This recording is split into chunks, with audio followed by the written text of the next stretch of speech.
ating sineselebrate ang kabayanihan ng ating mga bayani, ating mga veterano, hindi lang yung World War II na mga veterano, kundi yung mga post-World War II veterano na rin. At maganda nga, tama-tama yung tema natin sa taon na ito, yung giting ng bayani, pamana sa salinlahi. Kasi kailangan talagang pangalagaan natin ito. At hindi lang itong yung henerasyon ng ating mga veterano noong World War II, noong nakarang malawakang digmaan, ay kailangan hindi natin makalimutan. Gusto kong bumati din sa lahat ng mga nanonood sa pagdiriwang ng ika-84 na anibersaryo ng pagdiriwang ng Araw ng Kagitingan para maalala natin yung mga pinagdaanan at pinagsakripisyo ng mga veteran natin during the Second World War. I think we can show the world that in the Philippines we recognize life, recognize freedom, and our adversaries before, the Japanese, are here in order to celebrate with us the meaning of peace and the happiness it brings to celebrating the freedom that we have now. I believe that the current administration is fully supporting the moves and programs of the government pertaining to the benefit of the veterans.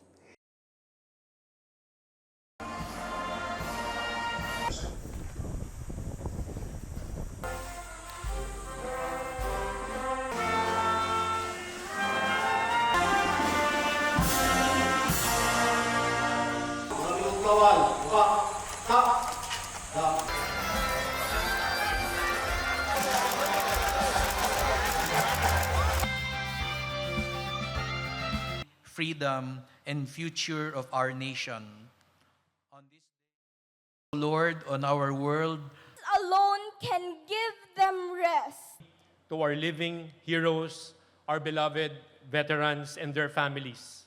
In exercise, Salaknib. Thank you for your sacrifice, and thank you for embodying the very best of our enduring alliance. 84 years ago, Filipino and Allied forces, outnumbered and outgunned, stood their ground. For months, they held the line with steady resolve and dauntless bravery, delaying the advance of an invading force at immense personal cost.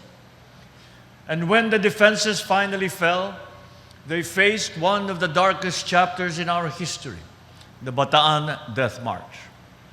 Yet even in defeat, the spirit of the Filipinos did not break.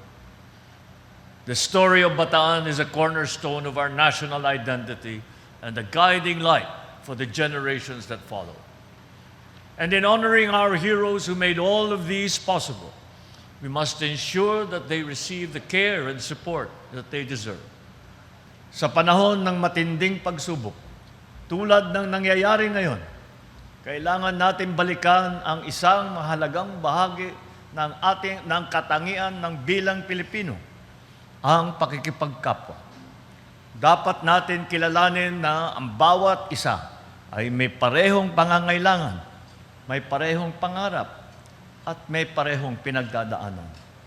Sa ganitong paraan, may papalalim natin ang ating tiwala sa pamahalaan, ang ating malasakit sa kapwa, at ang ating pagmahal sa ating bayan.